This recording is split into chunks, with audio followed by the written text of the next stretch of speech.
Eat, Pray, Crunch. I am a homeschooling mom, and we have 3 kids who are all neurodivergent in their own ways. Our oldest, Alex, is 9 and he's going into 4th grade, and he is twice exceptional, so he is autistic with ADHD and he's gifted. And then we have our 7-year-old who has ADHD as well, and she has her own gifts in like the creative realm, that kind of thing.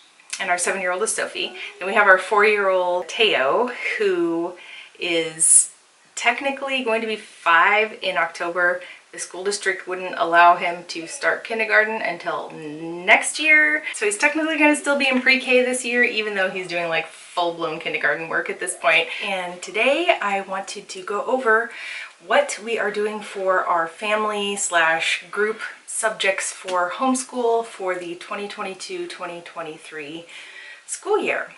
So a lot of it is just basically carrying over from last year, continuing on what we were doing before, and then once we finish those things, then we'll be moving on into new things. So I wanted to show you all those things. So let's get started.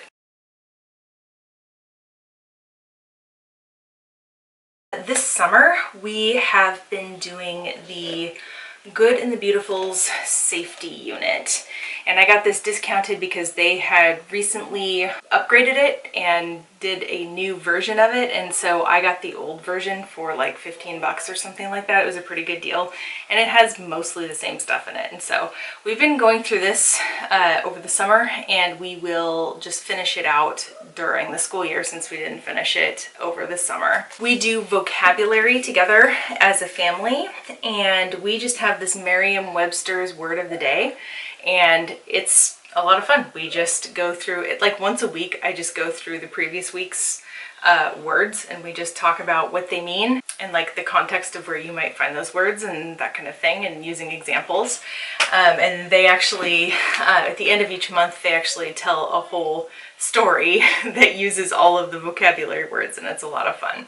So we do that together as a family. We do poetry together as a family. One of our good family friends gave the kids this Sing a Song of Seasons nature poetry book for their birthday, and we've been working on this ever since. So we have like a poetry day, so kind of like with the word of the day, instead of just doing one a day, we do like a week's worth in one day, like 7 poems in a day kind of thing. And that's been really nice. I just read it out loud to the kids and show them the pictures. It's really beautiful illustrations. That's been really nice, so we'll just continue that as well. In previous years for art, we have had our kids enrolled in our local parent partnership through our school district, which we're going to continue to do this next year. But we have done art through that program in the past, but this year we are deciding to step back from that and just do art at home. And so I found this book by Evan Moor. They have another, I can't remember the name of the main book that they have, that's like teaching art to kids or something like that, but this is like very specific projects that you can do, and it's very colorful inside, and it just has a whole bunch of different types of art that you can do together. So I'm going to just toss this in when we have time. I'm not sure if I'm going to have like a specific day that we do it every week, but I might, like if we have a gap or a vacation or something like that, we'll just toss in some artwork. So that's my plan with that. Who knows, maybe my daughter is a little artist. She might be wanting to do more art, so there's a chance that maybe I will try and work it into the schedule. We'll see. Now, in terms of like Bible study, if you have not seen my video talking about why we are a progressive Christian family, I will link that here in the cards if you would like to see that. But that just talks a little about the flavor of Christian we are. I also made a video talking specifically about how we prefer to use secular curriculum in our homeschool, even though we are a Christian family, and I made a whole video talking about why for that as well. I'll link that in the cards and in the description if you want to see that video as well.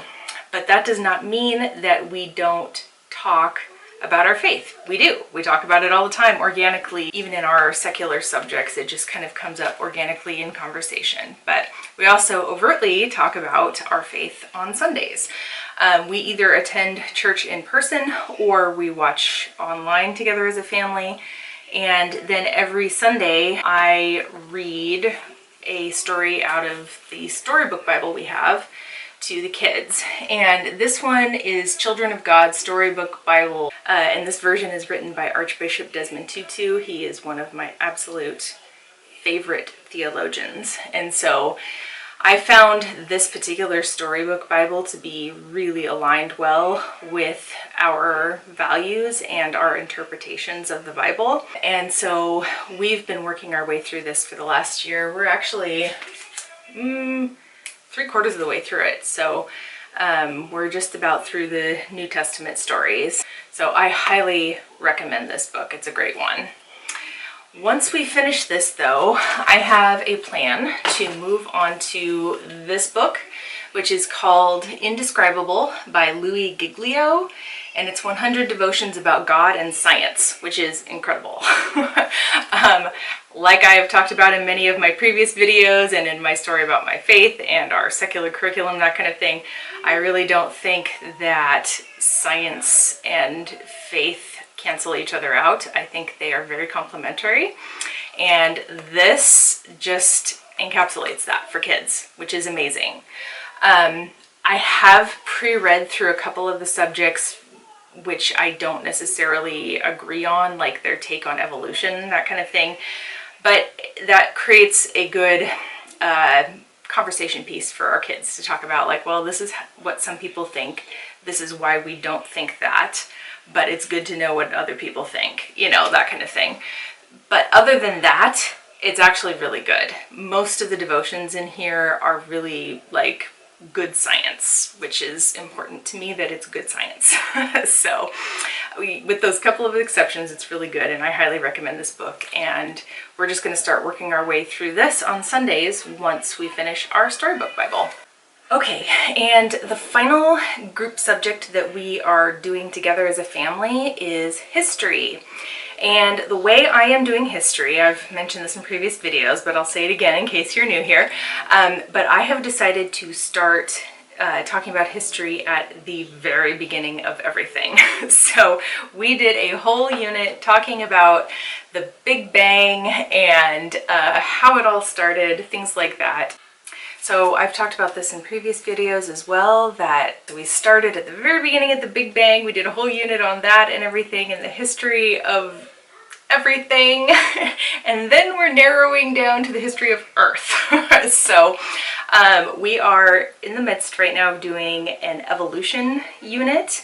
And I have showed this before in previous videos, but I'll show it again. This is the teacher's guide. I found this on Teachers Pay Teachers, and it's actually created by a fellow YouTube mom. I think her name is Homeschool of Bel Air, but she created this unit, and it's been really good so far. We're about halfway through it now, and here are the student notebooks that go with it. I have one for each kid. And these are the books that go with it. Amazing Evolution, The Journey of Life, and this is like the main spine for it. And also the supplemental one, When Whales Walked. And there's also been a couple of other like small books that we get from the library or YouTube videos that we incorporate depending on what the lesson plan calls for that day. So that's been going really well. So we're doing this evolution unit, which is kind of a mix of science and history together, talking about the history of life on Earth. So, so that's been going really well.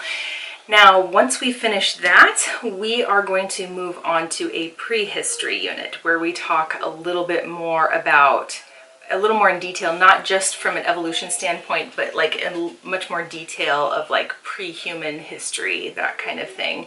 Prehistory in terms of what was written down before there was written language kind of history. So, you know, early human history, pre-human history, that kind of thing. So I found a unit from buildyourlibrary.com. If you guys haven't seen Build Your Library, it is an incredible resource for secular homeschool units. They created all these units, and a lot of them are literature based, that kind of thing. But she also has some science and history units. And so when I saw that there was this prehistory study, I was like, all in on that one. So I bought it and I printed it off. It was very affordable.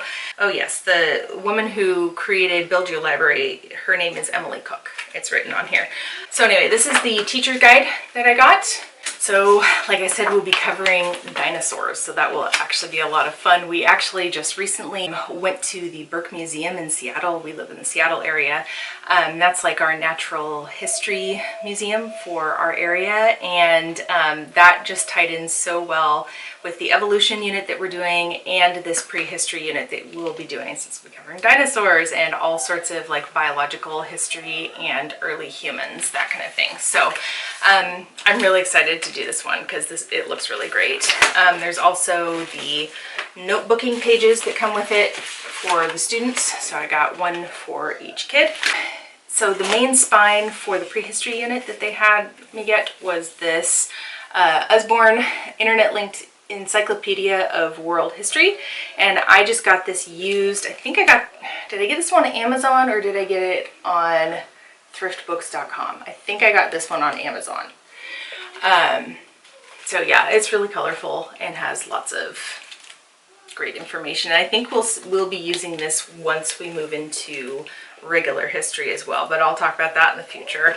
I'm thinking between our evolution unit and this prehistory unit, that's probably going to be the amount of history that we can manage getting through this year. I do have plans for after that as well, which is to use Curiosity Chronicles, but we probably won't get to that this year. So that is it. That is it for our group subjects for this year. Stay tuned because I am also going to make individual videos for all three of my kids and what they will be doing for their individual subjects for this school year as well. So if you guys have any questions or comments, be sure to leave them in the comment section below. Don't forget to like and subscribe if you like this kind of content, and we will see you in the next video. Bye guys.